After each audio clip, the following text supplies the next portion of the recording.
দেখ, insurance claim chapter চলছিল, মানে এই চ্যাপ্টারের নাম চলছিল কি ইন্স্যুরেন্স ক্লেম। তো ইন্স্যুরেন্স ক্লেমের মধ্যে কি নাম দিয়েছিলাম, টপিকটার নাম ইন্স্যুরেন্স ক্লেমের মধ্যে loss of stock and loss of profit. Loss of stock complete হয়ে গেছে, যা যা লস অফ স্টক করেছে আর কিছু করার দরকার নেই।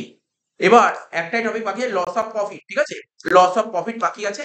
এটা সিইউতে খুব একটা আসে না, বাট পড়া না থাকলে খুব সমস্যায় পড়ে যেতে হয়। ঠিক আছে তো, মানে আসার চান্স, যেটা মেথডটা করেছে ওই মেথড আসার চান্স 90%, আর এই লস অফ প্রফিট আসার চান্স 10% পরীক্ষায়। ঠিক আছে, সিলেবাসে আছে, তোকে শিখে যেতে হবে। ঠিক আছে, মানে রিস্ক তো নেওয়া যাবে না, যেহেতু তো সিলেবাসে আছে। ঠিক আছে তো, সিলেবাসে আছে, তোকে পুরো শিখে যেতে হবে। তাই আমরা লস অফ প্রফিটটা শিখিয়ে দিচ্ছি। লস অফ প্রফিট আমি যখন প্রথম দিন পড়েছিলাম ইন্স্যুরেন্স ক্লেম, ওখানে আমি বলেছিলাম লস অফ প্রফিট মানে কি, মনে করার চেষ্টা করবি। এই ঘাবড়ে যাবি না যে লেখাটা কিছু ভুল আছে কিনা। আগের মেথডের সঙ্গে কোনো মিল নেই, আগের মেথডের সঙ্গে এই মেথডের কোনো মিল নেই। ঠিক আছে, টোটালি ডিফারেন্ট মেথড। আগের মেথডে যেমন ট্রেডিং অ্যাকাউন্ট খুলতাম, এখানে এরকম কিছুই নেই। এখানে কোনো লেজারই খুলতে হবে, এখানে কোনো দাগই কাটতে হয় না, ওকে শুধু লিখতে হয়। বুঝলি, দাগও কাটতে হয়, শুধু লিখতে হয়। বুঝলি, ক্যালকুলেশন, মেইনলি ক্যালকুলেশন পার্ট, এটা হচ্ছে ক্যালকুলেশন পার্ট। তো লস অফ প্রফিট মানে কি, লস অফ প্রফিট মানে খুব ভালো করে বুঝবো, বিজনেসের অ্যাঙ্গেল থেকে তোকে বুঝতে হবে ব্যাপারটাকে। লস অফ প্রফিট মানে, লস মানে তুই জানিস ক্ষতি, আর প্রফিট মানে লাভ। মানে ব্যাপারটা কি হয়, ব্যাপারটা যে লাভের ক্ষতি। ব্যাপারটা কেমন হয়, যদি খুব কনসেপচুয়ালি ব্যাপারটাকে বলতে হবে। ধর, তুই নর্মালি যে লেভেলে ব্যবসা করছিলি, প্রতি বছর তুই যে লেভেলে প্রফিট কামাতে পারছিলি, ধর এই বছর সেই লেভেলে প্রফিট কামাতে পারলি না। স্যার কেন? আগে তুই নর্মালি ভাব, তুই তোর বিজনেসটা ধর 10 বছর ধরে বিজনেস দাঁড় করেছিস, প্রথম 2-3 বছর ভালো করে প্রফিট দিতে পারেনি। তারপর আরো বিজনেসটাকে তুই খেটেছিস, বিজনেসে অনেক তোর বুদ্ধি লাগিয়েছিস, মানে সারাক্ষণ বিজনেসে খেটেছিস, বিজনেসে এখন প্রফিট ভালো আসছে, লাস্ট 2-3 বছর ধরে হেভি প্রফিট আসছে। এই বছর কোনো কারণে দেখবি প্রফিট কমে গেল, প্রফিটটা কমে গেল। অর্থাৎ আগের বছর ধর 10 লাখ যদি প্রফিট হয়, এবছর দেখো প্রফিট ধর 10 লাখটা নেমে ধর 25 লাখ নেমে গেল। মানে ব্যাপারটা তোর কাছে তো একটা খারাপ লাগবে, প্রতি বছর 10 লাখ করে প্রফিট হয়, এই বছর এত প্রফিট কমে গেল। কেন প্রফিট কমে যেতে পারে, তোকে বুঝতে হবে প্রফিটটা কেন কমে যেতে পারে, অ্যাঙ্গেল বুঝতে হবে তোকে। বিভিন্ন কারণ হতে পারে প্রফিটটা কমে যাওয়ার। ঠিক আছে, বিভিন্ন কারণ, এবং বিজনেসম্যানরা ভাবে এগুলো। আর এই যে প্রফিটটা কমে যাচ্ছে না, তার জন্য যারা বড় বড় বিজনেসম্যান, ওরা তো অনেক কিছু ভাবে। ওরা তো মানে ওরা কি বলে, খুব রেশনাল হয়, ওরা কিন্তু খুব বিচার বুদ্ধি সম্পন্ন ব্যক্তি হয়। ওরা কিন্তু বোঝে যে আমার যে বিজনেস করছি যে কোনো কারণে আমার প্রফিট কমতে পারে। এই জন্য ওরা আবার কি করে, ওই কেমন দেখি অনেকে মানুষের লাইফের উপর পলিসি করে, তারপর হেলথের উপর পলিসি করে, কেউ দেখবি বিজনেসের গোডাউনে আগুন লাগতে পারে তার উপর পলিসি করে, বাইকের উপর পলিসি করে, সমস্ত কিছু পলিসি করে। তেমনি আবার প্রফিটের উপরও পলিসি করে, এর উপরে পলিসি করে। লস, এটাকে বলা হয় কনসেপ্টটাকে লস অফ প্রফিট। ঠিক আছে, লস অফ প্রফিট। দেখ একটা সিম্পল ব্যাপার, তো একটা নরমাল তোর ব্যবসা আছে, ব্যবসা কনসেপ্ট আগে তুই একটা জায়গায় তোর দোকান আছে। ঠিক আছে তো, বড় দোকান আছে।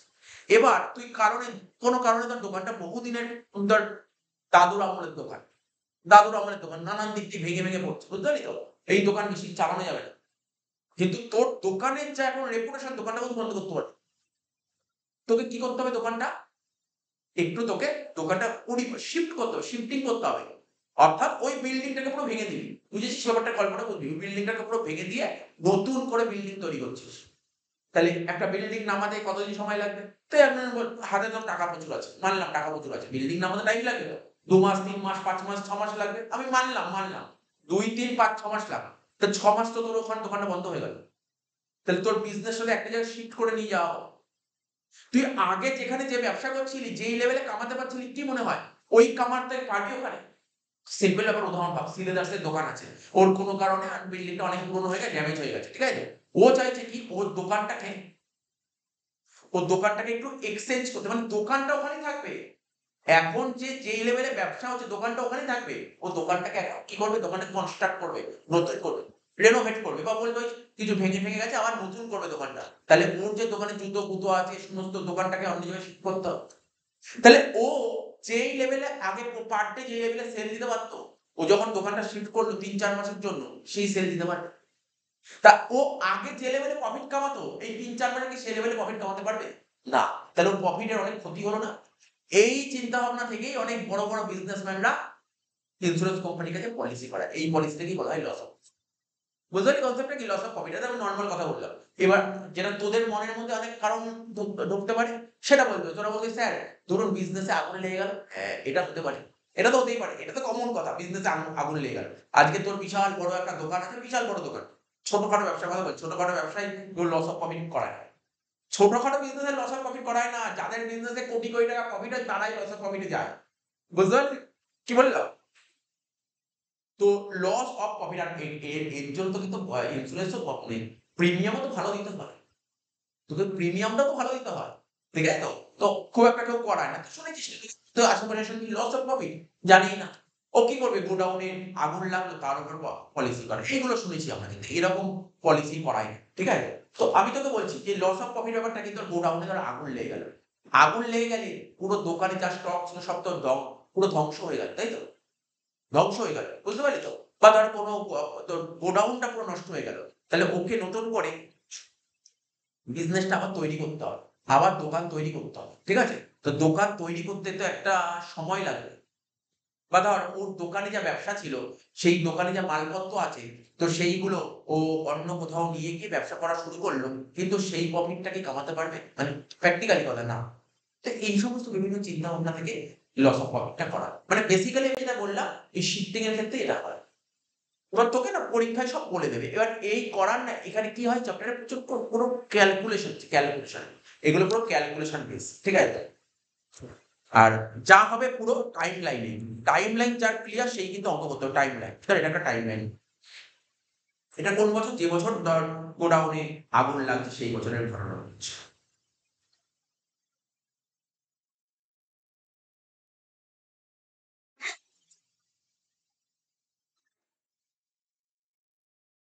ধর এটা কারেন্ট ইয়ার কোন 24 সাল, মানে 25 সাল, আমি 24 সালটাই বলছি, ঠিক আছে? ধর ক্যালেন্ডার ইয়ারে করছে 1/1/24 থেকে ধর এটা 31/12/24, এগুলো ক্যালকুলেশন গুলো তুই সঙ্গে সঙ্গে করতে করতে যাবি, তাহলে সুবিধা হবে কি, যখন অঙ্ক করবো না আমরা এইভাবেই করবো, ঠিক আছে? 1/1/24 থেকে 31/12/24, ঠিক আছে?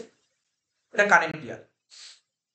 ধর আমার আগুন লাগলো, আগুন লাগার ডেটটা বলছি, ধর সাপোজ ধর আগুন লেগেছে ফার্স্ট, কি বলবো বল, আগস্টই লিখি, 1 আগস্ট, 1 আগস্ট 24 আগুন, বুঝতে পারলি? তাহলে গোডাউনে আগুন লাগার ডেট কোনটা, এই তারিখে গোডাউনে আগুন লাগা, ঠিক আছে?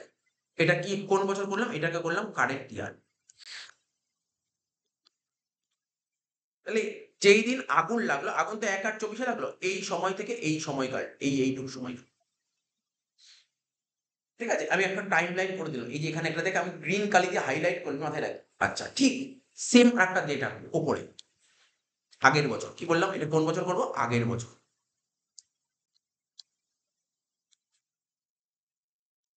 আগের বছর মানে কত হয় বল, 1/1/23 থেকে 31/12, আমি বারবার বলছি টাইম লাইন ক্লিয়ার না হলে বারবার টাইম লাইন ক্লিয়ার না হলে অঙ্ক পারবে না, অঙ্ক একদম কিছু নেই, এই অঙ্ক ভেরি ভেরি সিম্পল, যদি টাইম লাইনটা ক্লিয়ার থাকে, যদি তোর টাইম লাইনটা ক্লিয়ার থাকে ছবি, কারণ এখানে প্রচুর ডেট থাকবে, ডেটের অঙ্ক, টাইম লাইন ক্লিয়ার হতে হবে, তাহলে এটা 1/8/24 হলে তাহলে এখানে কোন ডেট হবে বলে, 1/8/23, ঠিক আছে? 1/8/23 বোঝা গেল ব্যাপারটা, মোটামুটি বুঝতে পারলি?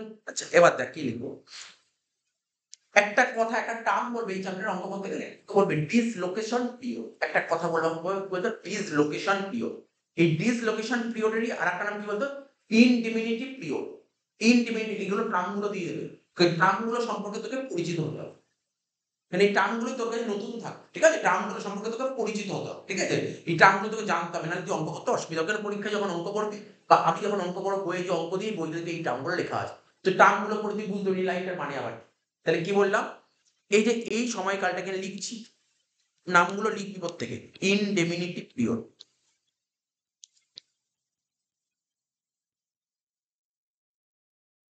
এরই আর একটা নাম কি বললাম, ডিসলোকেশন।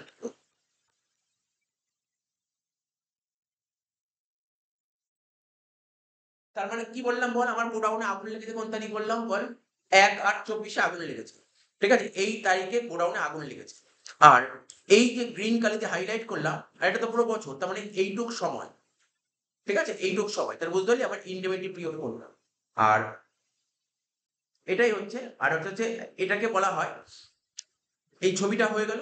এবার দেখ এই তারিখে আমার গোডাউনে আগুন লেগেছে, আর এটা হচ্ছে আমার বছরের শেষ দিন, ঠিক আছে? তাহলে পিরিয়ড গুলো বুঝেছিস, কোনটাকে ইনডিমিনিটি পিরিয়ড বলে আর কোনটাকে ডিসলোকেশন পিরিয়ড বলে, ঠিক আছে? এইবার ধর এইখানটা লিখছি ব্যাপারটা, এখানে এই পজিশনে গ্রিন কালার হাইলাইট করলাম, এই সময়কালে যে সেল হয় তাকে বলা হয় অ্যাকচুয়াল সেলস। কি বলা হয়? এই সময়কালে যে সেলটা হয় তাকে বলা হয় অ্যাকচুয়াল সেলস। ঠিক আছে, অ্যাকচুয়াল সেলস অর্থাৎ যেদিন তোর গোডাউনে আগুন লাগলো তার পরবর্তী সময় সেলটাকে আগের বছর যেই লেভেলে সেল হয়েছে, এই সময় সেলটা কি সেই লেভেলে সেল হবে, নাকি তার চেয়ে অনেক কম হবে? বা এমন হতে পারে সেল হলোই না। ধরুন স্যার গোডাউনে পুরো আগুন লেগে গেছে, গোডাউনে যা মাল ছিল সব নষ্ট হয়ে গেছে, সেল করবো কি করে? সেল হলোই না, এমন তো করে সেল হলো না। ঠিক আছে, যেদিন গোডাউনে আগুন লেগে গেছে, এই যে গ্রিন কালিতে হাইলাইট করে এই পোর্শনে, তো এই পোর্শনে যে সেলটা হয় সেলটাকে কি বলা হবে? আগুন লাগার পর যে সেলটা থাকে অ্যাকচুয়াল সেলস। ঠিক আছে, ঠিক এর উপরটা এটাকে কি বলে? প্রিভিয়াস ইয়ার বলে, প্রিভিয়াস ইয়ার। তাহলে এর উপরটা মানে দেখ আমি হাইলাইট করেছি এই সময়কালে যে সেল, এই সেলটারও একটা নাম আছে, এটাকে কি সেল বলা হয়? এটাকে বলা হয় স্ট্যান্ডার্ড সেল। কি বলা হয়? Standard sale. স্ট্যান্ডার্ড একটা টার্ম বললাম, কি? Standard sales. এটাকে বলা হয় কি? Standard sales. তাহলে আমার প্রশ্ন, ওপরের যে বছরটা, এই বছরটা এটা কি নরমাল নাকি অ্যাবনর্মাল? নরমাল মানে কি? যেটা নরমাল মানে ধর আজকে ধর সাপোজ ধর নরমাল তুই একটা ব্যবসা করছিস, নরমাল কাকে বলে? যে কোনো ব্যবসায় কখনো কোনো খারাপ ঘটনা ঘটবে না, সবসময় ভালো ব্যবসায় পজিটিভ জিনিস ঘটবে, তাহলে ওটাকে কি বলবো? নরমাল বলবো। ঠিক আছে, আর যখন আগুন লেগে গেল ওটাকে কি বলবো? অ্যাবনর্মাল বলবো। তাহলে প্রিভিয়াস ইয়ারে আমার সব সিনারিও কি আছে? নরমাল সিনারিও আছে। আর কারেন্ট ইয়ারে কি হয়েছে? কারেন্ট ইয়ারে যেই সময়টা আগুন লাগলো তার পরবর্তী কি হয়, এটাকে অ্যাবনর্মাল সিনারিও বলতে পারি, হ্যাঁ কি না? Abnormal scenario. এই সময়ে এই সময়ে তুই যেই লেভেলে সেল দিতে পারবি, এই সময় কি সেই সেল দিতে পারবি না, কারণ গোডাউনে আগুন লেগে গেছে। অর্থাৎ ওই জায়গাটা ফিরিয়ে আসতে তোকে কিন্তু একটা সময় দিতে হবে। ঠিক আছে, তো ব্যাপারটা বুঝতে পারলি? এইবার ধর সাপোজ ধর আমি তোকে বলছি, আগের বছর এই সময় তুই সেল দিয়েছিলি কত? সাপোজ ধর আগের বছর এই সময় তুই সেল দিয়েছিলি, সাপোজ ধরে নিলাম 10 লাখ। মন দিয়ে শুনবি, আগের বছর এই সময় সেল দিয়েছিলি 10 লাখ টাকা। এই বছর তোর গোডাউনে আগুন লাগলো, ওই সময় তুই কতটা সেল করছিস? সাপোজ ধর তুই 1 লাখ টাকা সেল করছিস। কত টাকা? 1 লাখ টাকা সেল করছিস। তাহলে তুই আগের বছর তোর ব্যবসা যদি মানে তুই কি ভাবছিস যে না আমার আগের বছর 10 লাখ টাকা সেল হয়েছে, তাহলে এই বছর জেনারেলি কি সেল হয়? জেনারেলি কি হয়? তুই ব্যবসা করছিস, আগের মতো তুই এই সময়কালে যে সেলটা করেছিলি, ধর না তুই তোর ব্যবসা দিয়ে ভাব। আগের বছর অনেকে ভাবে না, ব্যবসায় ট্রেন্ড দেখে না, যে আমি আগের বছর এই সময় থেকে এই সময় সেল করেছিল 10 লাখ টাকা, তাহলে জেনারেলি এই বছরটা কি হবে? ও কত সেল হয়? জেনারেলি কি হয়? আগের বছর 10 লাখ টাকা সেল হয়, জেনারেলি এই বছর কি হয়? অফকোর্স কি হবে? বেশি হবে। দিন যাবে, ও ব্যবসাটাকে আরো তো ইমপ্রুভ করার চেষ্টা করবে, ব্যবসা বাড়বে, সেল বাড়বে। কিন্তু তোর সেলটা কি হলো? সেল ধর 1 লাখ টাকা হলো। কেন? নিশ্চয়ই তো কিছু এত হিউজ রিজন ছিল যে না এই কারণে আমার গোডাউনে আগুন লেগে গেছিল, আমি মাল বেচতে পারিনি। আমি মাল বেচতে পারিনি, আমার দোকানটাকে ঠিক মেরামতি করতে হয়েছিল, আমি সেল করতে পারিনি। ঠিক আছে তো? তা সেই সময় 10 লাখ টাকা থেকে সেল কমে 1 লাখ হয়ে গেল, তাহলে তোর সেল কতটা কমে গেল? এইটাকে কি সেল বলে? এটাকে শর্ট সেল বলে। কি বলা হয়? Short sale. তাই তো? তাহলে একটা প্রথম টপিক এই চ্যাপ্টারে, সেটা হচ্ছে শর্ট সেলস কাকে বলে। শর্ট সেলস, শর্ট সেলস যখনই অঙ্ক করতে হবে এরকম ফার্স্ট ওয়ার্কিংস করতে শর্ট সেলস। তাহলে বুঝলেন শর্ট সেল কাকে বলে? পারবি কি? মনে থাকতে পারবে তো? মনে রাখতে হবে শর্ট সেল কাকে বলে। কি বললাম? তাহলে শর্ট সেল লিখতে থাক এগুলো কিন্তু জরুরি জিনিস, কিন্তু শর্ট সেল। স্ট্যান্ডার্ড সেল থেকে কি বাদ দেবো? Actual sales. হ্যাঁ, সব এগুলো তো দরকার, তো এগুলো সব জরুরি জিনিস, এগুলো জরুরি জিনিস না?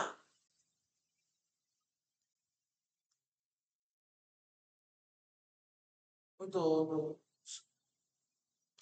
তাহলে কি বাদ দিলাম বুঝতে পারলি তো? তাহলে মনে রাখতে পারবি তুই কি? মুখস্থ, আমি কিন্তু মুখস্থ করাতো, মুখস্থ করার তুমি 4 দিলাম, 5 মিনিট অঙ্ক নেবে, ঠিক আছে তো? কিন্তু তুই মুখস্থ করে ফর্মুলা ভুলে যাবে।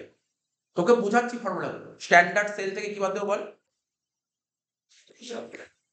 বল, স্ট্যান্ডার্ড সেল থেকে বাদ দিলাম কি? Actual sales. তাহলে বোঝা গেল শর্ট সেল কাকে বলে।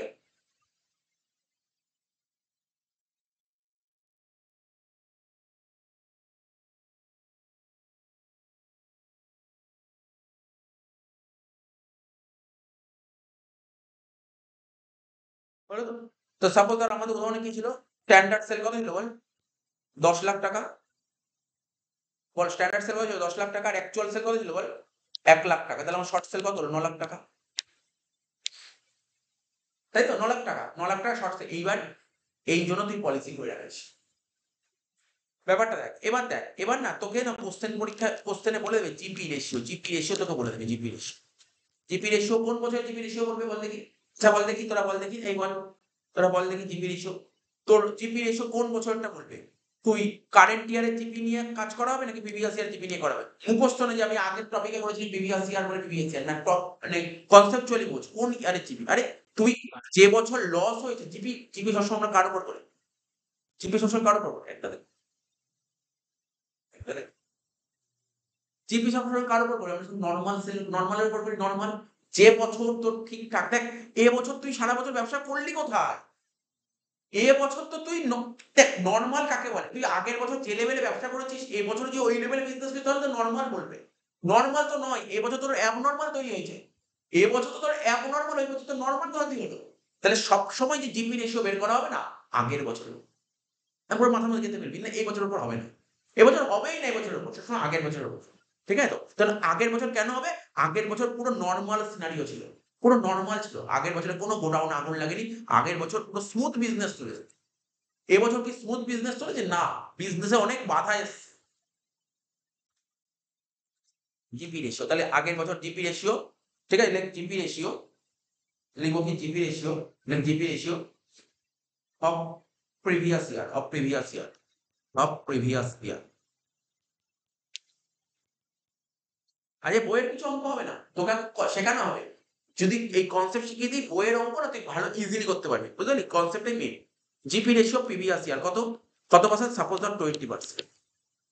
এবার দেখ, এবার তোকে তুই নিজে বের করে লস অফ প্রফিট কত হচ্ছে, loss of profit, loss of profit বেরিয়ে যাবে, লস অফ প্রফিট।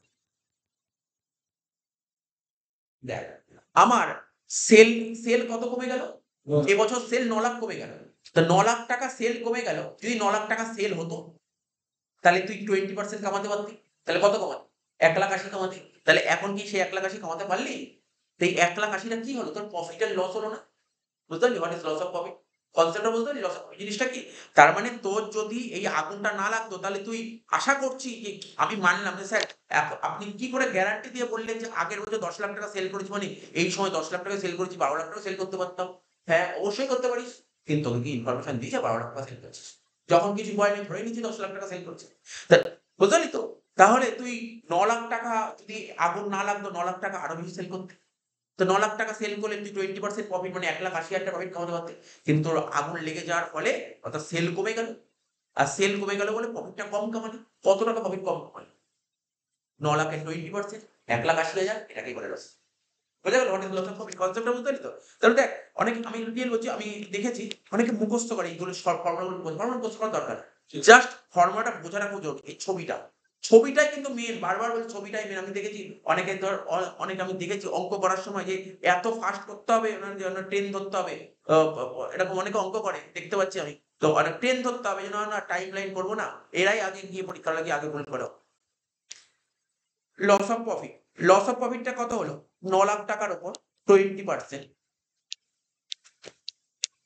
কত হবে? 1,80,000 টাকা হয়ে গেল। ঠিক আছে, লস অফ প্রফিট বেরিয়ে গেল। এবার লেখ, এই নোট লেখ, নোটস লেখ, নোটস, শুধু নোট লেখ।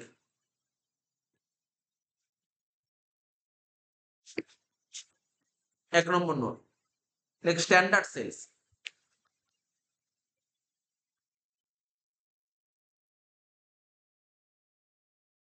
লিখেছি স্ট্যান্ডার্ড সেল আগে?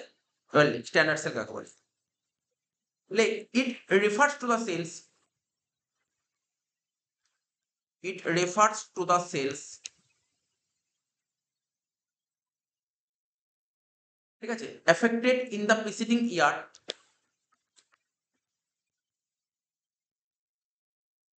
affected in the preceding year,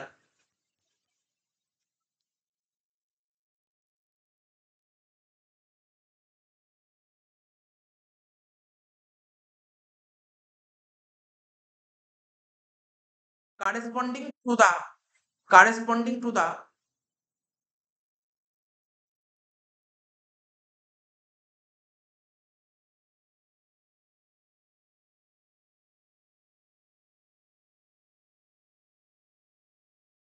indemnity period। লিখেছিলাম কি রে ইন্টারমিডিয়েট পিরিয়ডটা লিখেছিলাম তো, মনে পড়ছে কোনটাকে ইন্টারমিডিয়েট পিরিয়ড বলে? যেই দিন গোডাউনে আগুন লাগবে সেই দিন থেকে বিজনেসটা আবার আগের জায়গায় ফিরিয়ে আনতে যে সময়কালটা। আমার ধর গোডাউনে আগুন আজকে মনে করলাম ৩ মাসের মধ্যে ওই জায়গাটা ফিরে আসবে। ওই ৩ মাস সময়কালটাকে বলে ইন্টারমিডিয়েট পিরিয়ড বা ডিসলোকেশন পিরিয়ড। ঠিক আছে? তাহলে কি লিখলাম? It refers to the sales affected in the preceding year corresponding to the intermediate period. ঠিক আছে? Full stop. ফুল স্টপ দিলে standard sales of the preceding period, standard sales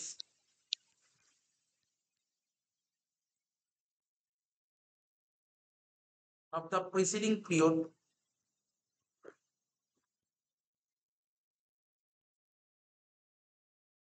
ঠিক আছে must be adjusted, must be adjusted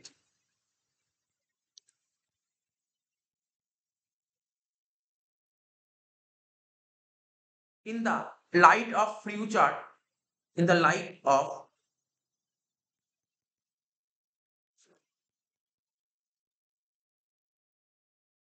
ঠিক আছে prospects। যেটা তোর মনের মধ্যে কোশ্চেন আসলো যে স্যার আগের বছর এই সময় ধরুন আমার 10 লাখ টাকা সেল হয়েছে, এই বছর আমার সেল তো বাড়তেও পারে।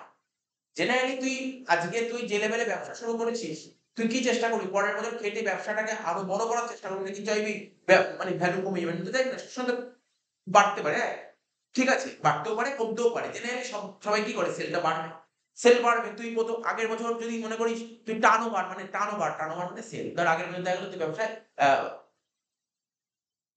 ৩০ লাখ টাকা সেল করেছিস, ঠিক আছে? তোর যে ব্যবসা সে ব্যবসা আগের বছর সাপোজ ৩০ লাখ টাকা সেল করেছিস।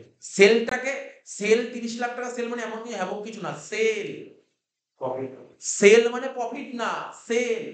তার একটা নরমাল বিজনেস করে সেল করলে এমন কি ৩০ লাখ টাকা 10% কামানো, ৩ লাখ টাকা কামানো, প্র্যাকটিক্যাল কথা বলছো। তাহলে তুই ধর ৩০ লাখ টাকা সেল করলি, তুই চেষ্টা করবি এবছর আমার 10% সেল বাড়ে, 10% বা 20% বাড়ানোর চেষ্টা করছি, ঠিক আছে? এখন যদি ব্যবসায় যদি মন্দা চলে, দেখা গেল সেলটা আগের বছর যা ছিল তার তুলনায় কমে গেল, জেনারেলি বাড়ে কমে, ঠিক আছে? তো ধর তাহলে স্ট্যান্ডার্ড সেল তাহলে কত হবে? ধর আগের বছর 10 লাখ টাকা ছিল, যদি এবছর সেল 10% বাড়ছে, আমার ট্রেন্ড বলছে সেল 10 মানে এত সেল হচ্ছে দোকানে যে আমার সেল বাড়ছে, ট্রেন্ড বলছে 10%, তখন তাহলে আমার সেল কত হবে? 11 লাখ। বুঝতে পারলি তো? তাই এখানে এই কথাটা লিখতে চেয়েছে standard sale of the preceding period, ঠিক আছে, must be adjusted in the light of future prospect. মানে এই লাইনটা মানে বলতে চাইছে যদি তোমার কখনো আপ মানে কি বলবো গ্রো হয়, কোম্পানি যদি গ্রো হয়, তো যদি বিজনেস যদি ভালো হয় তখনই তো এটা হবে, ঠিক আছে? তো এরকম লাইন লিখে দেবে, কোনো ঘাবড়ে যাওয়ার কিছু নেই, আর না লিখলে তুই করবি না।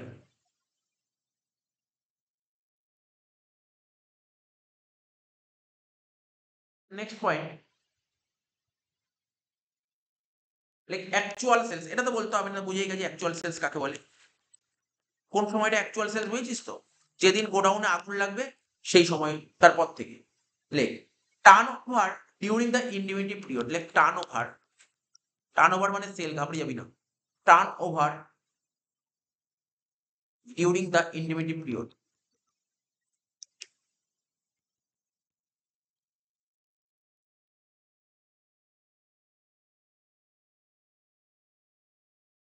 ৩ নম্বর শর্ট সেলস, ও তো অলরেডি লিখে দিয়েছি শর্ট সেলস, বল দেখি ফর্মুলা কি লিখতে পারি?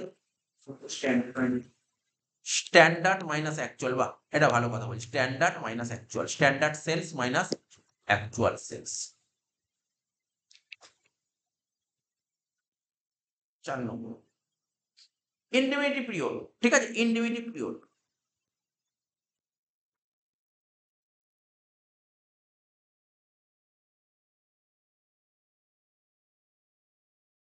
লিখ it is any period, like it is any period, পিরিয়ডটা বলে দিই, তোর ঝাপড়ে মানে তোর ঘাবড়ে যাওয়ার কোনো ব্যাপার নেই, তো বলে দেবে পিরিয়ড। ও তোমার মানে জেনারেলি ৬ মাস বলে, জেনারেলি ৬ মাস বলে, ৬ মাস বা ৪ মাস বলে দেবে, ঠিক আছে? দেখবি তো কি লিখছি, it is any period not exceeding, not exceeding 12 mass.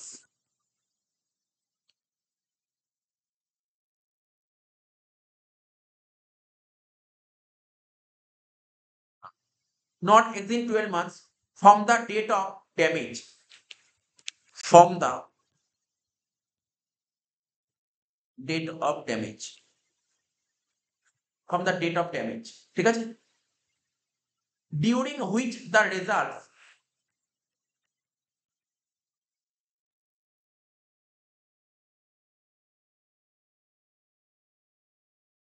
during which the results of business,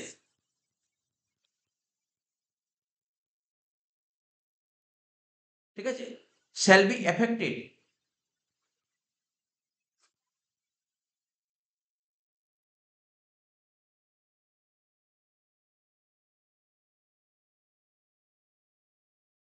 shall be affected due to fire.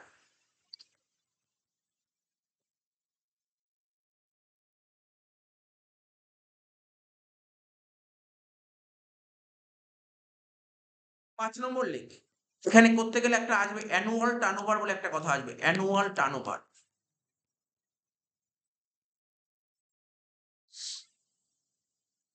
লিখ, it is the turnover during the 12 months,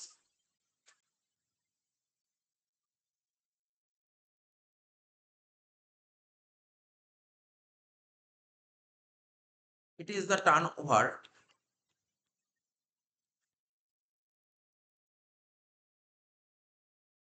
during the 12 months,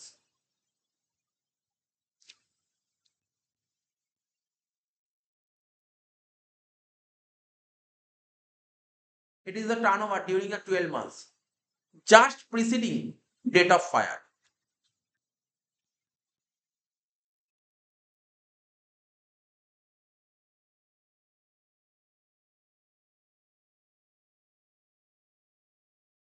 তাহলে বুঝতে পেরেছিস, সেখানে বলছে annual turnover বলে it is the turnover during the 12 months just preceding the date of fire, মানে যেদিন গোডাউনে আগুন লাগবে ঠিক তার আগের 12 মাসের সেল।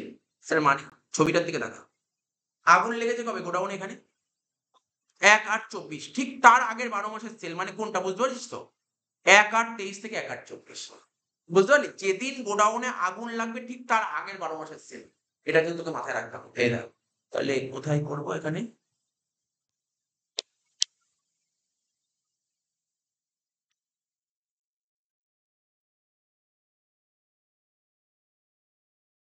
বুঝতে পারলি, যেদিন গোডাউনে আগুন লাগবে ঠিক তার আগের 12 মাসের সেল, মাথায় রাখতে হবে এই অ্যানুয়াল টার্ম, প্রতিটা টার্ম গুলো সম্পর্কে তোকে আইডিয়া করতে হবে, পরীক্ষার হলে কিন্তু এই টার্ম গুলো লেখা থাকে, টার্ম গুলো জানা না থাকলে তুই করতে পারবি।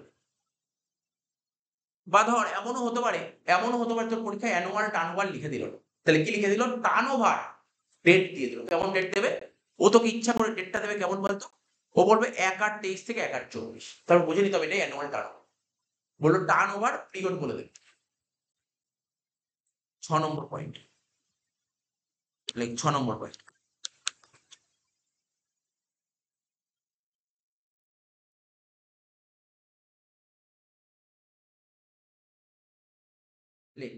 সেলস ডিউরিং প্রিসিডিং ইয়ার বা সেলস ডিউরিং প্রিসিডিং ইয়ার বা previous year, like sales during previous year, like sales during previous year, ঠিক আছে, প্রিভিয়াস ইয়ারের সেল বলছে সেলস ডিউরিং 12 মান্থ, ঠিক আছে, সেলস ডিউরিং 12 মান্থস, লাইক এখানে সেলস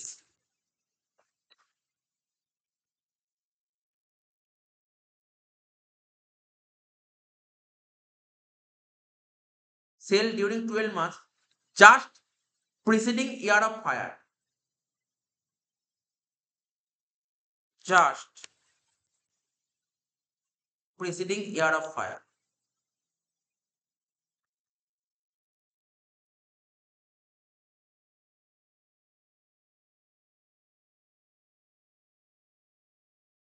এটা বলছে সেল ডিউরিং প্রিভিয়াস ইয়ার, মানে সেল ডিউরিং 12 মান্থস, 12 মাসের সেল নিতে হবে just preceding the year of fire, ঠিক আছে, মানে যে বছর আগুন লাগলো তার আগের বছরের সেল। তাহলে এখানে কোথায় আছে এটা,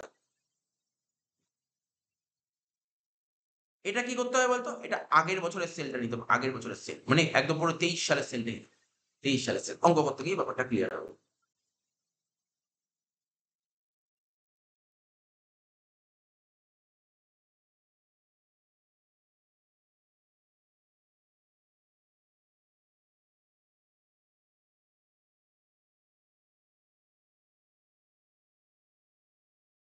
একটা অঙ্ক দিচ্ছি।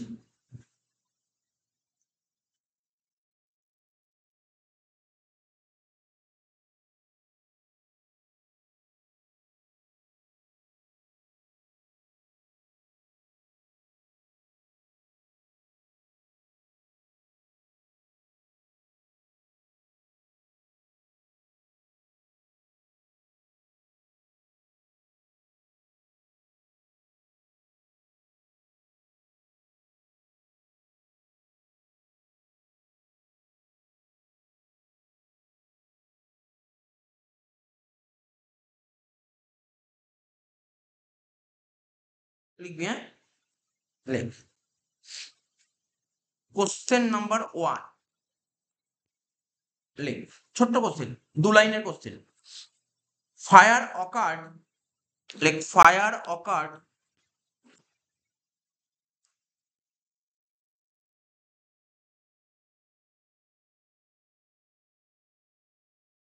ঠিক আছে, on 1st March, on 1st March 2024।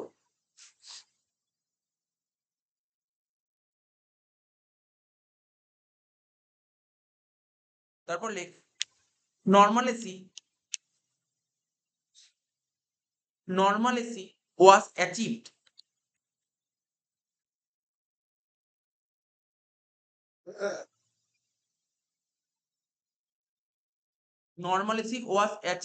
on 1st May 2024।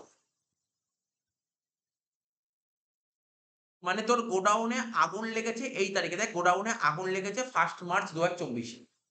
Normal বলছে normalcy was achieved on 1/5/2024, মানে 2 মাসের মধ্যে তুই রিকভার করে ফেলবি, ঠিক আছে। তোর গোডাউনে আগুন লেগেছে 2 মাসের মধ্যে তুই জিনিসটাকে ঠিক আগের জায়গায় ফিরিয়ে আনতে পারবি, 2 মাস সময় লাগছে, ঠিক আছে তো। আচ্ছা ফুল স্টপ দিয়ে লিখ সেলস ফ্রম, ফুল স্টপ দিয়ে লিখ সেলস ফ্রম, সেল বলেছে কোন সময়কাল থেকে, সেলস ফ্রম 1st March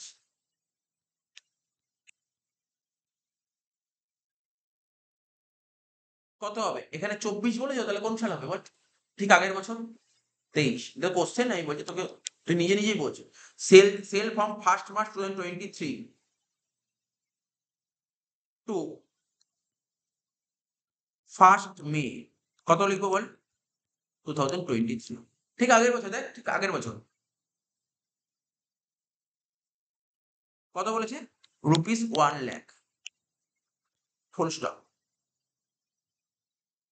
বলছে কোম্পানি হ্যাজ শোন,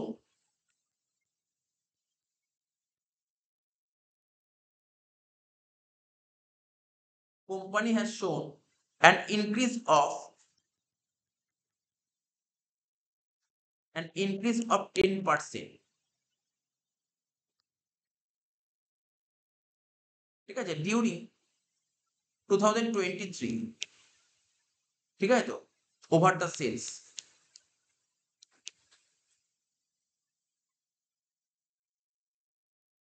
ওভার দ্য সেলস অফ 2023, ঠিক আছে, full stop, calculate short sales.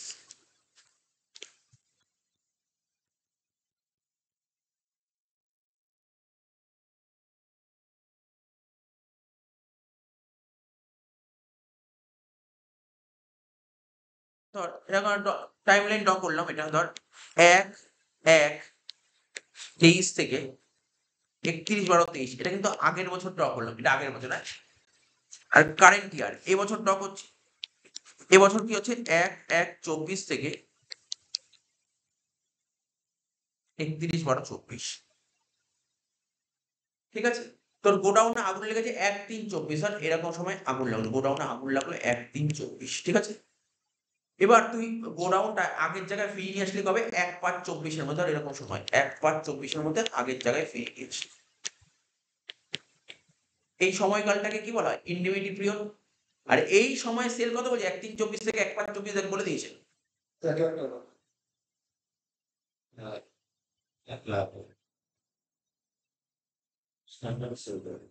একটু মনে বলেনি আমি তার লেখা হয়নি।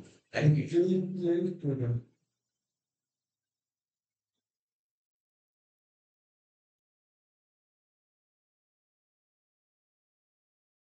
টাকাটা লেখা হয়নি, ₹20,000 ওই এখানটা হবে লেখা। ₹20 এখানে লেখা হয়নি, ₹20,000 লেখা হয়।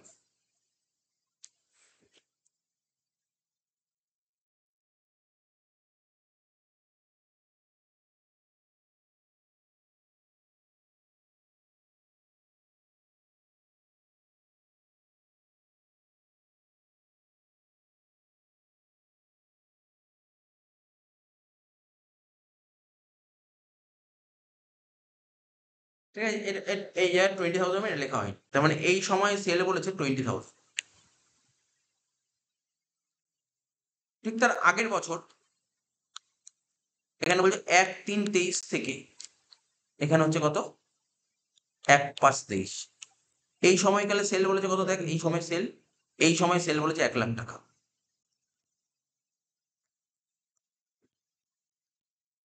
ঠিক আছে তো, তুই শর্ট সেল সম্পর্কে আইডিয়া করতে পারছিস তো? তুই বলছিস তোর অ্যান্সার আসছে 1,00,000 মাইনাস 82,000, কিন্তু এখানে একটু ছোট্ট চেঞ্জ বলেছে, বলছে কোম্পানি হ্যাজ শোন অ্যান ইনক্রিজ অফ 10% ডিউরিং 2023। ঠিক আছে, ওভার দ্য সেলস অফ 2020, মানে ও বলে দিচ্ছে যে তোমার সেলটা কত বাড়ছে, যে আগের বছর যা সেল ছিল এই বছর সেলটা 10, মানে ও যা ট্রেন্ড বলছে দোকানে এত লেভেলে সেল হচ্ছে, সেল 10% বাড়ছে। তাহলে সেক্ষেত্রে সেল কত ছিল বল, সেল 1,00,000 টাকা ছিল, সেক্ষেত্রে স্ট্যান্ডার্ড সেল আর 1,00,000 টাকা হবে না, 1,10,000 হয়ে যাবে। বুঝতে পারলি, এটাই হচ্ছে চার কিছু, 1,00,000-এর জায়গায় হয়ে যাবে 1,10,000। তাহলে লেখ, তোকে বের করতে হবে শর্ট সেল, বের করে দাও, কর লেখ শর্ট সেল। ফর্মুলা কি, standard sales minus actual sales. তো স্ট্যান্ডার্ড সেল কত ছিল, 1,00,000 টাকা ছিল, প্লাস 10% অফ 1,00,000 মাইনাস 20,000। তাহলে কত হচ্ছে, 1,10,000 থেকে 20 বাদ দিলে 90,000 টাকা শর্ট সেলস।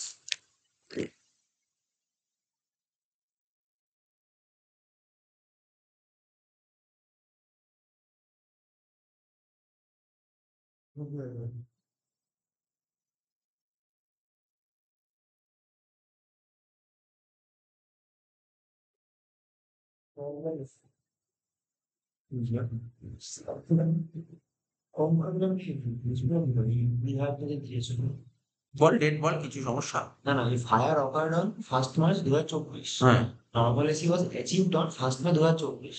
হ্যাঁ, তারপরে 20,000 sales from 1st March 2023 to 1st May 2023।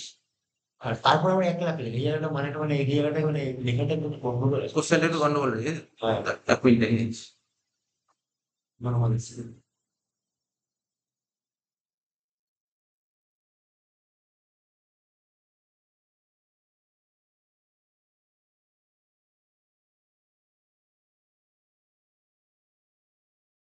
হ্যাঁ ঠিক আছে, কোশ্চেন একটা লাইন টোকা হয়নি, কিন্তু কিরকমটা লাগছে? একটা লাইন টোকা হয়নি। ঢুকি না।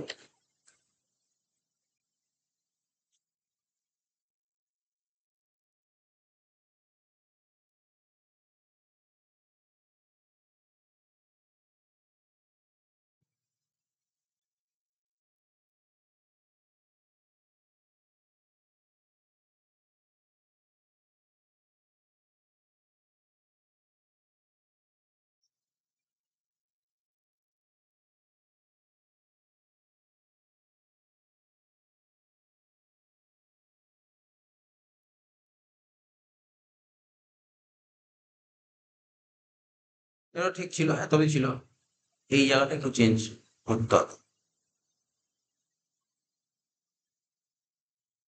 বিভাগটা বলাই নেবে। সেটা কিন্তু বি পিরিয়ডের সেলসটা লেখা হবে, তাই তো? Sales from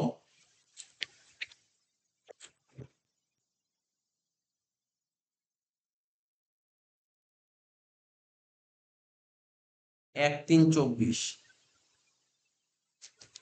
two 1/5/24, ₹20,000। এই লাইনটা মিস ছিল নম্বর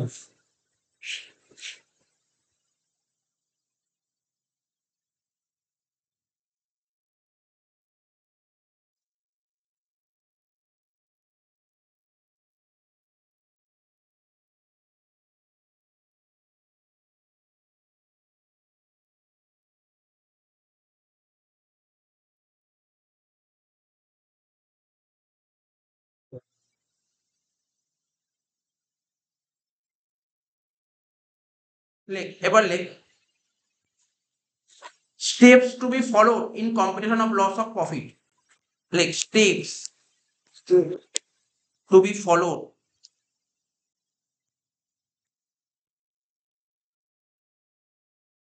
steps to be followed in computation of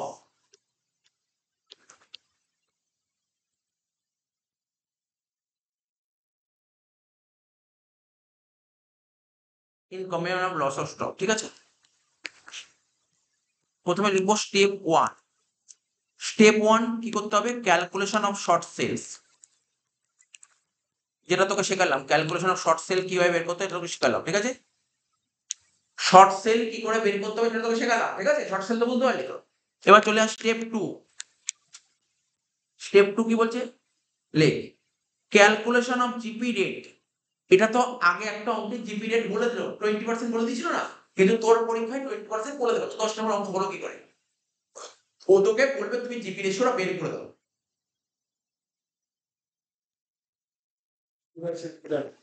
দাঁড়ানো তোকে পরীক্ষা জিপি বলে দেবে জিপি বাই সেল করবি কি করে তোকে তো পরীক্ষা হলে জিপি বলে দেবে না জিপি বলবে না এই অঙ্কের জিপি বলে দেবে না তোকে হ্যাঁ তা তখন তোমার জিপি বের করতে হবে তো লেখ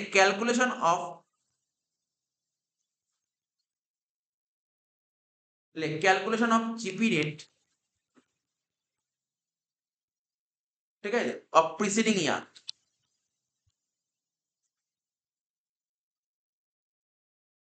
এই সমতো বলিস বলবি ক্যালকুলেশন অফ জিপি রেট ঠিক আছে অফ প্রিসিডিং ইয়ার ঠিক আছে calculation GP rate of preceding year ঠিক আছে তাহলে প্রিসিডিং ইয়ারে জিপি বের করতে হবে তাই তো তোকে যে আগে যে একটা এক্সাম্পল করালাম ওখানে লিখেছিলাম জিপি রেট 20% অফ প্রিসিডিং ইয়ার লিখেছিলাম না দেখ এখানে দেখ লিখেছিলাম দেখ কোশ্চেনটা দিয়েছিলাম কি দেখ এখানে GP ratio of preceding previous year লিখেছিলাম না তাই তো প্রিভিয়াস ইয়ারই বলবে কারেন্ট ইয়ার বলবে না কখনো calculation of GP rate of preceding year এটা তোকে কখনো বলে দেবে না এটা তোকে বের করতে হবে তো কোনোদিন বলবে না যদি তোর 2-3 নম্বর অঙ্ক তখন বলে দেবে কিন্তু বড় বড় কোশ্চেন 10 নম্বর তোকে এটা বেরই করতে হবে ঠিক আছে তো আচ্ছা লেখ নিচে লেখ নোট লেখ computation of gross profit for the purpose of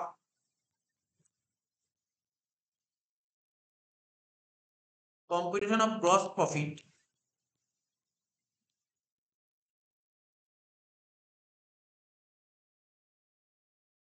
for the purpose of ঠিক আছে loss of profit for the purpose of loss of profit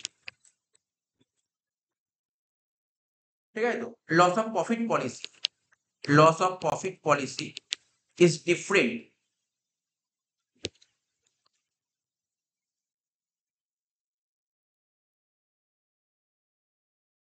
ঠিক আছে is different computation of GP in normal way in different form like different form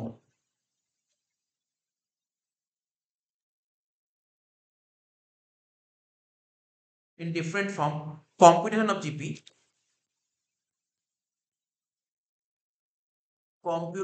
of GP ঠিক আছে in normal way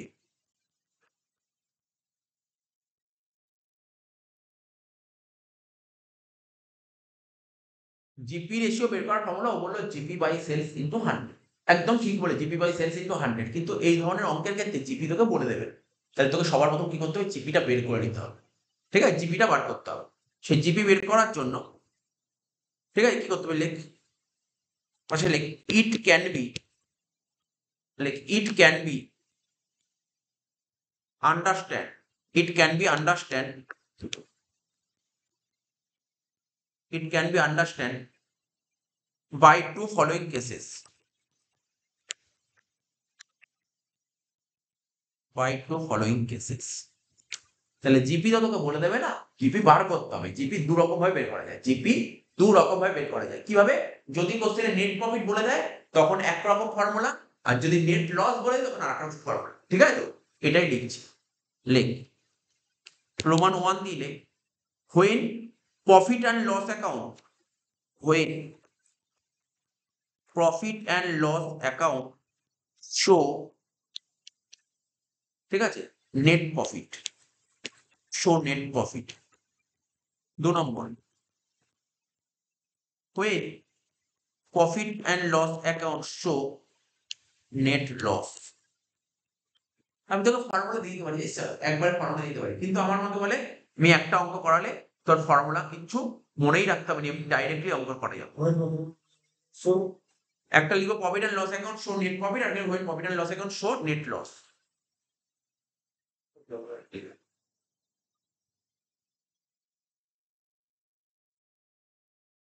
তাহলে সবার প্রথম করাবো এইটা, করাবো প্রথম পার্টটা করাবো। লেখ প্রথম পার্টটা করাবো, হোয়েন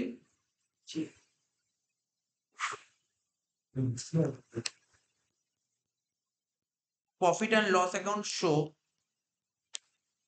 নেট প্রফিট, প্রথম পার্টটা করাবো। কোশ্চেন তো এটার জন্য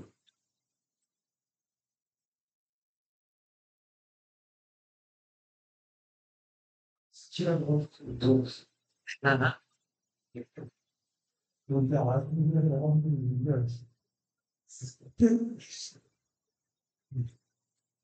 লেখ ফ্রম দ্য ফলোইং, যে লেখ কোশ্চেন লেখ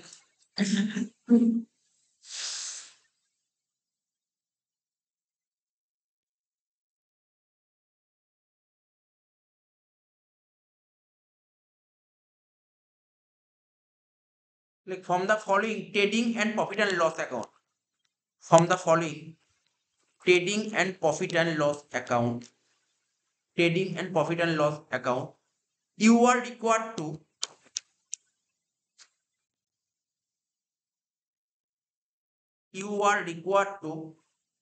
gross profit,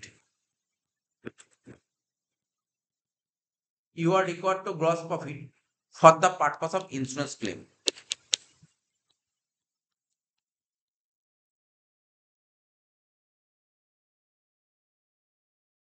তোকে কি বের করতে বলে দেখেছিস? তোকে বলেছে গ্রস, আমি কি ও এবার তো বললাম না জিপি রেশিও বের করার ফর্মুলা কি বললো? বললো জিপি বাই সেলস ইনটু 100, আর জিপি তো বলে দেবে না, জিপি বের করতে হবে তোকে, জিপি বলে দেবে না, জিপি বের করতে হবে। From the following trading and profit and loss account you are required to gross profit for the purpose of insurance claim. ঠিক আছে, লেখ এটা লিখছি কি trading and profit and loss account, লেখ trading and profit and loss account. Year ended কি 31/12/2023, কি লিখলাম 31/12/2023।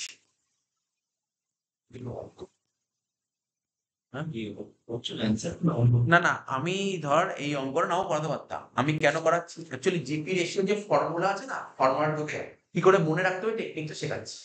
এখন যদি না লেখাতে আমি যদি একটা আইটেম বলতাম তুই বুঝতে পারতাম, এই জন্য আমি করাচ্ছি। প্রথমে লিখবো কি টু ওপেনিং স্টক 4 lakhs, তারপর লিখবো to purchase 4 lakhs,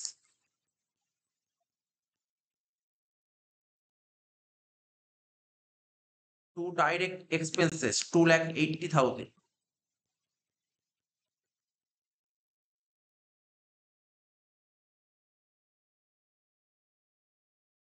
by sales, ঠিক আছে 10 lakhs,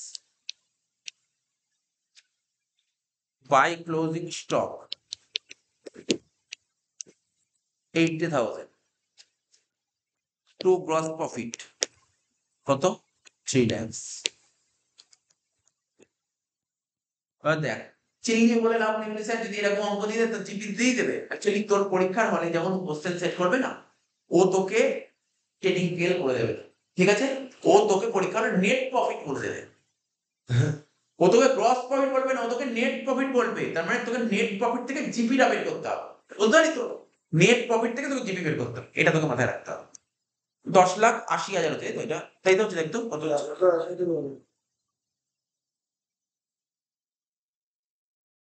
দুদিন তো প্যাক করে আছে।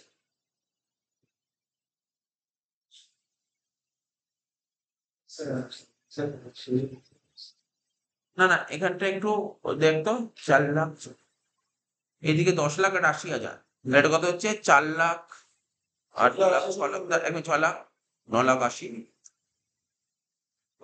ওগুলোই 40,000 হবে। তারপরে দেখতে পাই।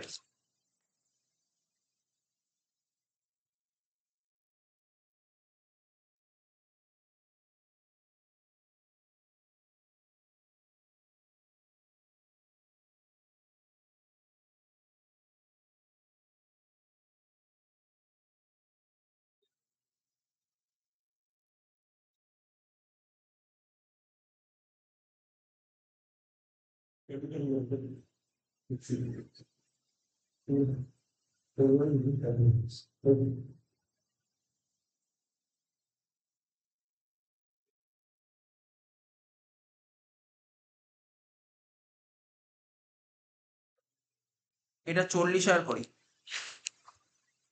তাহলে দেখ কত হচ্ছে?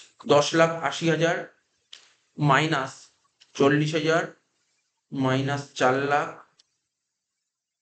মাইনাস 2,80,000,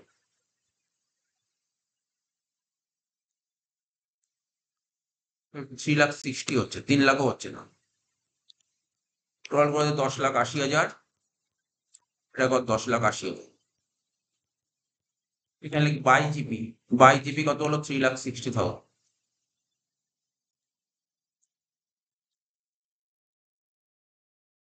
ডেবিট দিকে লেখ টু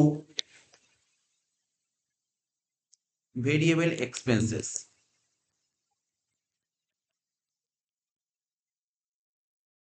10,000 টাকা,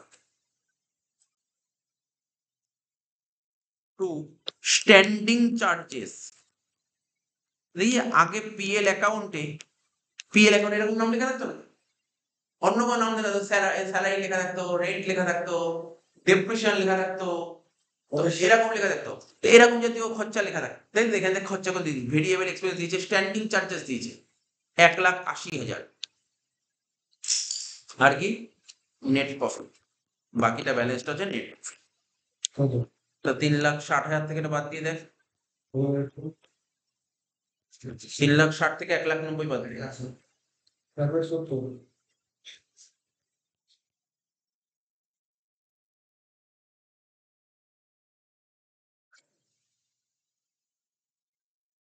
ঠিক আছে, 1,70,000 টাকা নেট। এবার যে লেখ লাস্ট লাইন, লেখ standing charges, standing charges insured only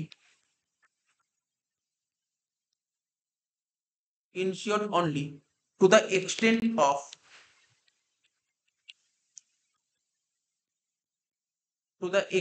of rupees 90,000।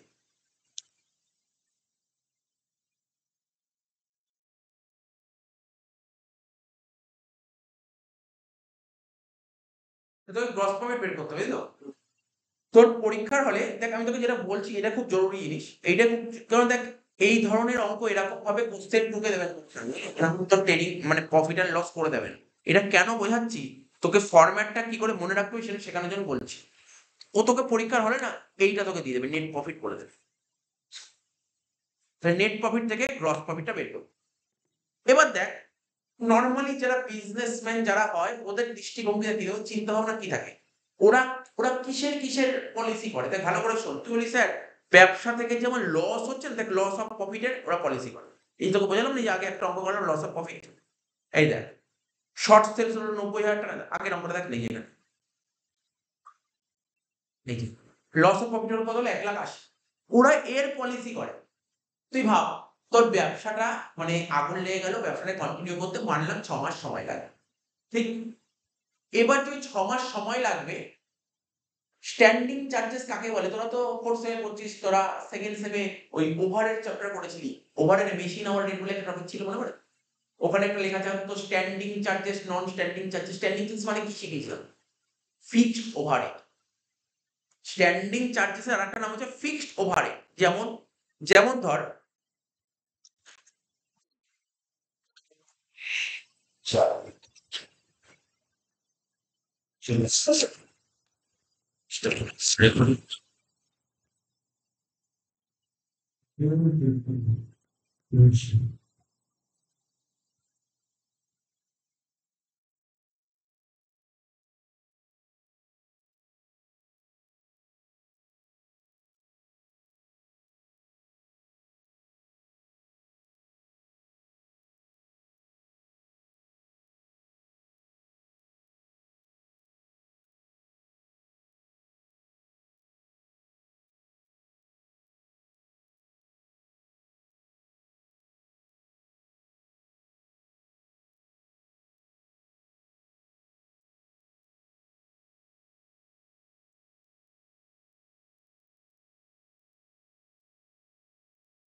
তো দেখ, স্ট্যান্ডিং চার্জেস মানে ফিক্সড খরচা।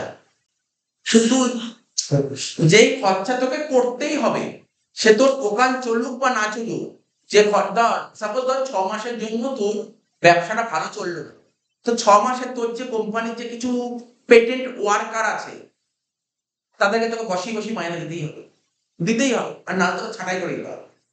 ঠিক আছে তো? তো অনেকে ছাঁটাই করে 6 মাসের জন্য, ঠিক আছে তো? মানে কিছু খরচা তোকে করতে হবে। কোম্পানি ধর আমাকে ম্যানেজার আছে, যে 6 মাসের জন্য তুই ব্যবসা একটু বন্ধ করে রাখলি, বা ধর 2-3 মাসের জন্য জায়গাটা শিফট করলি, ওদেরকে কি বলি, যাও 2-3 মাস পর আবার আসো, হবে কখনো? তো ওদেরকে বসিয়ে বসিয়ে মাইনে দিতে হবে, এটা দিতেই হবে, এই টাকাটা ফিক্সড খরচা, এটা করতেই হবে। এরকম আরো অনেক খরচা, যেমন রেন্ট, ফিক্সড খরচাটা করতেই হবে, কিচ্ছু করার নেই। এই খরচাটা করতেই হবে, ফিক্সড খরচা। এটাকে বলা হয় কি বলতো, এই খরচাগুলোকে বলা হয় স্ট্যান্ডিং চার্জেস, ঠিক আছে? আর ভেরিয়েবল খরচা মানে কি, তুমি যদি মাল তৈরি করো, মানে প্রোডাকশন করো, খরচা হবে, প্রোডাকশন বন্ধ রাখলে সেই সময় খরচা হবে, এটাকে বলে ভেরিয়েবল এক্সপেন্সেস। তো বিজনেসম্যানরা ভাবে যে আমার নয় প্রফিট যেটা হলো না, আমার যে প্রফিট এর লস হচ্ছে, আমি তার পলিসি করলাম, কিন্তু আমি যে ব্যবসাটাকে এই যে 3-4 মাস পর যে আমি ব্যবসাটাকে ফিরিয়ে আনবো, আচ্ছা আমার ব্যবসায় তো কিছু খরচা হয়, কি খরচা করতেই হবে, ভেরিয়েবল খরচা হবে না, মানলাম ওই 3 মাস বা 6 মাসে আমার ভেরিয়েবল খরচা হবে না, আমি প্রোডাকশন বন্ধ, আমার কোনো ভেরিয়েবল খরচা হবে না, ঠিক আছে? 6 মাসে হবে না, কিন্তু ফিক্সড খরচা তো হবে, ফিক্সড খরচা তো হবে। তো ফিক্সড খরচাটা পাবো কোথা থেকে? এই টাকাটাও দিতে হবে। যেমন ধর তুই ব্যবসা করার জন্য লোন নিয়েছিস, ব্যবসা করার জন্য লোন নিয়েছিস, তোকে তো একটা সুদ দিতে হবে, ইন্টারেস্ট দিতে হবে। তোর তো ইনকাম নেই, সুদ তো তোকে দিতেই হবে। তাহলে এটা কি খরচা, স্ট্যান্ডিং নাকি তোর ভেরিয়েবল খরচা? কি খরচা? স্ট্যান্ডিং চার্জ, খরচা তো করতেই হবে, রেট দিতেই হবে। কিছু কিছু ওয়ার্কার আছে, স্যালারি দিতে হবে, মানে ওয়ার্কারদের ওয়েজেস, কিছু কিছু স্টাফ আছে, ওদের স্যালারি দিতে হবে, ম্যানেজারকে দিতে হবে, ডিরেক্টরকে দিতে হবে, বড় বড় কোম্পানি দিতে হবে। তো এই খরচাগুলো কি খরচা? এইগুলো হচ্ছে ফিক্সড খরচা বা স্ট্যান্ডিং চার্জেস। তো বিজনেসম্যানরা কি করে, এর উপরও পলিসি করে, স্ট্যান্ডিং চার্জেস এর উপরে পলিসি করে, ঠিক আছে? অর্থাৎ এর উপরে ইন্স্যুরেন্স করে দেয়, ঠিক আছে? তাহলে স্ট্যান্ডিং চার্জের উপর ইন্স্যুরেন্স করতেও পারে, আবার নাও করতে পারে। স্ট্যান্ডিং চার্জের উপর ইন্স্যুরেন্স করতেও পারে, নাও করতে পারে। যদি স্ট্যান্ডিং চার্জের উপর ইন্স্যুরেন্স করে, তাহলে তুমি কনসিডার করো, না কনসিডার করা দরকার। তো এখানে কি লিখে দেখ, ইচ্ছা করে কোশ্চেন লিখে দিয়েছে, স্ট্যান্ডিং চার্জে যত টাকা করেছে 1,80,000, তার মধ্যে পুরো ইন্স্যুরেন্স করেনি, টোটাল 1,80,000 টাকা স্ট্যান্ডিং চার্জেস। দেখ আমি যদি তোকে সুন্দর করে একটু বলি, টোটাল টোটাল 1,80,000 টাকা স্ট্যান্ডিং চার্জেস, তার মধ্যে ইন্স্যুরেন্স করা আছে 90,000,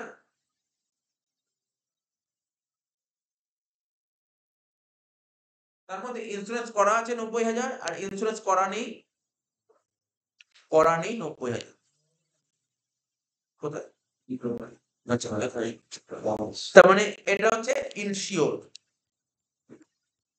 এটা হচ্ছে নট ইনসিওর। তাহলে প্রফিটটা কার উপর হবে? তুই প্রফিটটা সবসময় ইনসিওর্ড এর উপর, কারণ দেখ আমার দেখ এখানে ভেরিয়েবল খরচা কোনো ম্যাটার করে। আমি যদি ওই ৩-৪ মাস যদি প্রোডাকশন না করি আমার কোনো ভেরিয়েবল খরচা হবে না। তার মানে এর উপর তো আমার কোনো প্রফিট হবে না। প্রফিটের ইমপ্যাক্ট কার উপর হবে? স্ট্যান্ডিং চার্জেস এর উপর, তাই তো? তার মানে কি বুঝতে পারলি? তোকে যদি কেউ বলে বলো গ্রস প্রফিট কত? এই অঙ্ক করে গ্রস প্রফিট কত? তাহলে তুই এবার বলতে পারবি গ্রস প্রফিট কাকে বলে? তোকে যদি বলে গ্রস প্রফিট বের করবি কি করে? ও তোকে পরীক্ষার হলে নেট প্রফিট দিয়ে দেবে। বলবে নেট প্রফিট দিয়ে দিলাম, তুমি গ্রস প্রফিট বের করো। তাহলে তোকে নেট প্রফিট তো নিবি, যেটা দিয়ে দেবে সেটা তো নিবি, নেট প্রফিট। তার সাথে কি করবো বল? ইনসিওর স্ট্যান্ডিং চার্জেস যোগ করলে গ্রস প্রফিট বেরোবে। ইনসিওর, কারণ আমার গ্রস প্রফিট কোনটা? এটাই হচ্ছে কম। বুঝতে পারলি তো? এইটা আমি তোকে কেন বললাম? পার্টিকুলার এটা বোঝানোর জন্য বল। তা এটা তোকে পরীক্ষা হলে বলে দেবে না। অনেকে ফর্মুলা মুখস্থ করে, কিন্তু তুই ভুলে যেতে পারিস তো ফর্মুলা। হ্যাঁ বল, কি দেখছিস বল?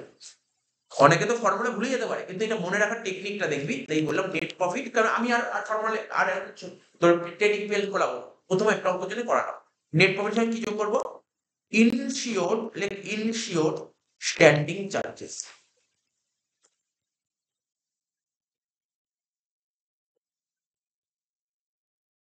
তো নেট প্রফিট কত আছে? 1,70,000 আর ইনসিওর স্ট্যান্ডিং চার্জেস 90,000, কত হচ্ছে? 2,60,000 না? হ্যাঁ 2,60,000। এইটা বলে দিন তো। হ্যাঁ, ও তোকে পরীক্ষা হলে পড়বে, আমি তোকে নেট প্রফিট বলে দিলাম আর ইনসিওর নাও বলে তোকে স্ট্যান্ডিং চার্জেস বলে দেবে। স্ট্যান্ডিং চার্জেস যদি বলে দেয়, ধরে নিবি কিছু যদি কোশ্চেনে মেনশন করা না জানিস তো শুনে নিবি, দেখবি অ্যাজাম্পশন গুলো যাবো, জেনে রাখা খুব জরুরি। ও ধর পরীক্ষার হলে তোকে শুধু স্ট্যান্ডিং চার্জেস বলে দেবে, শুধু স্ট্যান্ডিং চার্জেস মানে ইনসিওরকেই বোঝায়। যদি ইনসিওর বলে দেয় তো ইনসিওর, আর যদি কিছু না বলে দেয় তাহলে শুধু শুধু ইনসিওরটি ধরা হচ্ছে। আমি লিখে দেবো, নোটটা লিখে দিচ্ছি, ঠিক আছে তো? 2,60,000। এবার জিপি রেশিও তো বের করতেই পারে। সেল তো বলেই দিয়েছে, দেখ সেল বলেই দিয়েছে তো। 10 লাখ।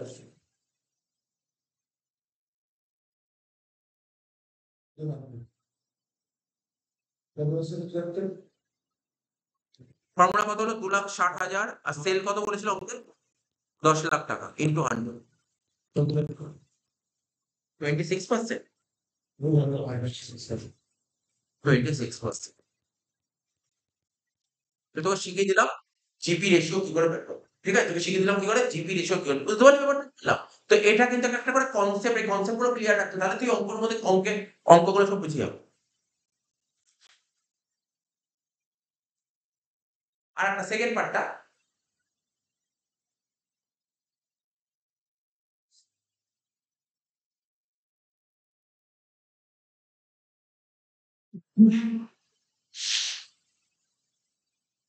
সেকেন্ড পার্টটার জন্য আবার একটা PL account, profit and loss account, year end কি বলেছে? 31/12/23।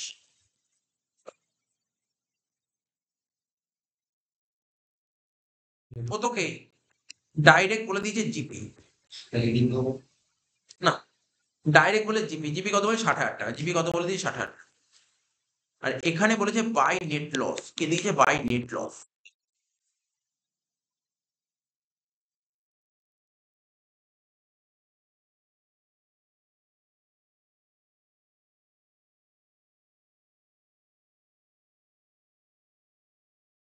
নেট লস কত বলে? 45,000 টাকা। এখানে লিখ টু ভেরিয়েবল এক্সপেন্সেস। নেট আমি আমি বহুদিন ধরে তো অঙ্ক করাচ্ছি, আমি না এইটা দেখিনি, মানে এটা আমি তোকে যে করাচ্ছি এটা প্রফেশনাল কোর্সেই থাকে। নেট লস কোনদিন দেয়নি, নেট প্রফিটই দিয়েছে, বুঝলি? নেট লস আমাদের বইতেও হয়তো রাখিনি, ঠিক আছে তো? এটা বিভিন্ন প্রফেশনাল কোর্সে আসে, তবু আমি দিয়ে দিলাম নেট লস যদি থাকে তাহলে কি করে করতে হয়। ভেরিয়েবল এক্সপেন্সেস 15,000 আর স্ট্যান্ডিং চার্জেস 90,000 টাকা। তো স্ট্যান্ডিং চার্জেস 90,000 টাকা।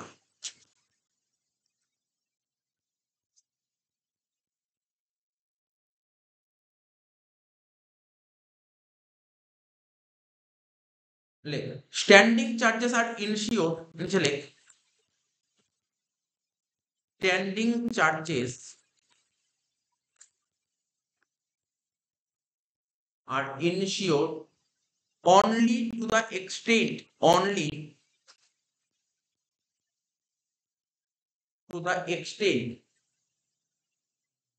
of rupees 60,000. Sales during previous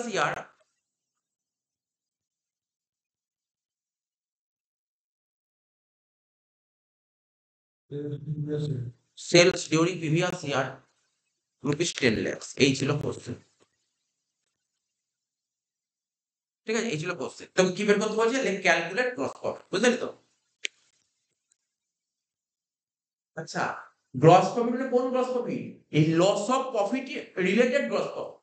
এই টপিক রিলেটেড গ্রস প্রফিট, যে কোনো গ্রস প্রফিট বললে হবে না। এখন বলি স্যার গ্রস প্রফিট তো আমার 60,000, এই রিলেটেড গ্রস প্রফিট নয়। গ্রস প্রফিট কোন related? Loss of profit related gross profit. ঠিক আছে তো? লিখবি ক্যালকুলেট গ্রস প্রফিট। তাহলে গ্রস প্রফিট ফর্মুলা দিলে বের করতে হবে। লিখ, সলিউশন চলে আয়।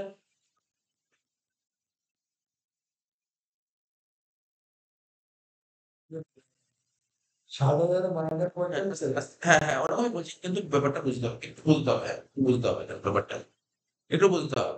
তাহলে আমি বললাম কি, আগেরটা যেমন গ্রস প্রফিট বের করবো দিয়ে দিয়ে নেট প্রফিট, তাই নেট প্রফিট দিয়ে স্টার্ট করেছিলাম। তাহলে এখানে দিয়ে দিয়েছে নেট লস। তাহলে নেট লস দিয়ে স্টার্ট করবি কি? নেট লস তাহলে মাইনাস হচ্ছে, তাই না? তাহলে তুই যদি বলিস স্যার নেট লস মাইনাস, তাহলে মাইনাস দিন নেট লস, কোনো সমস্যা নেই, নেট লস মাইনাস হয়ে গেল। বুঝলে ব্যাপারটা কি বললাম? আগেরটা প্রফিট দিয়েছিল তাই নেট প্রফিট লিখেছি, তাই তো? নেট প্রফিট সঙ্গে কি যোগ করেছিলি বল? Ensure standing charges. তাহলে এখানে কি লিখবো? এখানেও লিখবি ইনশিওর স্ট্যান্ডিং চার্জেস না, লিখবি প্রপোর্শনেট ইনশিওর স্ট্যান্ডিং। প্রপোর্শনেট বলে একটা কথা লিখতে হবে, প্রপোর্শনেট লিখ, প্রপোর্শনেট ইনশিওর স্ট্যান্ডিং চার্জেস। লিখ প্রপোর্শনেট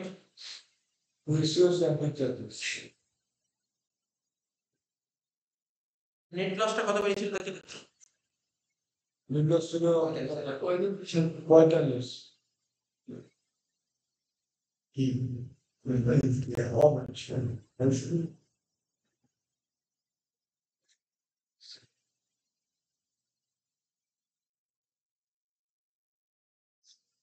একটু ফরম্যাট একটু চেঞ্জ করি, তার 1 মিনিট ফরম্যাট চেঞ্জ করছি।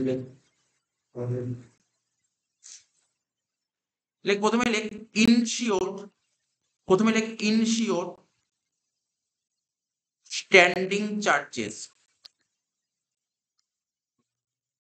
প্রথমে লেখ insured standing charges minus proportionate net loss. লিখবি proportionate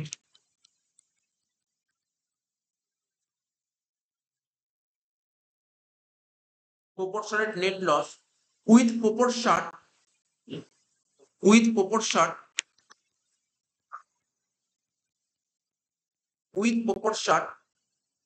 to insured standing charges.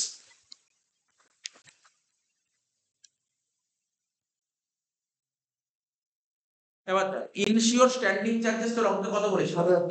60,000 টাকা। দেখ নিচে বলে দিয়েছিল ইনশিওর স্ট্যান্ডিং চার্জেস 60,000 টাকা, এখানে লিখে দে 60,000 টাকা মাইনাস প্রপোর্শনেট নেট লস। তো নেট লস কত বেরিয়েছিল? নেট লস বেরিয়েছে 45,000 টাকা। ঠিক আছে, অর্থাৎ তোর যখন 90,000 টাকা স্ট্যান্ডিং, এখানে স্ট্যান্ডিং চার্জেস কত দেখেছিলি? 90,000 টাকা, আর ওখানে নেট লস কত ছিল? 45,000 টাকা। তো 90,000 টাকা যখন স্ট্যান্ডিং চার্জেস, তখন লস বেরিয়ে 45,000। 90,000 টাকা যখন স্ট্যান্ডিং চার্জেস, তখন লস 45,000। আর যখন স্ট্যান্ডিং চার্জ যখন 60,000 টাকা, তখন লস কত হবে? লস থাকলে প্রপোর্শন, এই সিম্পল। ঠিক আছে, 45/90 into 60। হ্যাঁ, 45/90 ইন্টু 60, 45,000 বাই 90,000 ইন্টু 60,000। তিনটে একটা চারটে শূন্য, তিনটে চারটে শূন্য কেটে দিলি, কত হচ্ছে? 30,000 প্লাস মাইনাস করে একবারে 30,000ই হচ্ছে, তাই তো? 30,000। জি, তাহলে ফর্মুলা লিখবো GP ratio, GP by sales into 100। 30,000 10 lakh. Sale 10 lakh বলেছিল, ইন্টু 3%, 10 লাখের 10 লাখের 10% করলে 1 লাখ হয়, 30,000 তো তোর 3% হবে, 3%ই হচ্ছে দেখ, 30,000 তাহলে হয়ে গেল। তাহলে আজকে এই অবধি করালাম, বাকিটা পরের ক্লাসে করাবো। তো মোটামুটি যেটুকু করালাম পার্ট বাই পার্ট বোঝ, আর দুটো স্টেপ বাকি আছে, ঠিক আছে? পার্ট বাই পার্ট তোকে দেখতে হবে।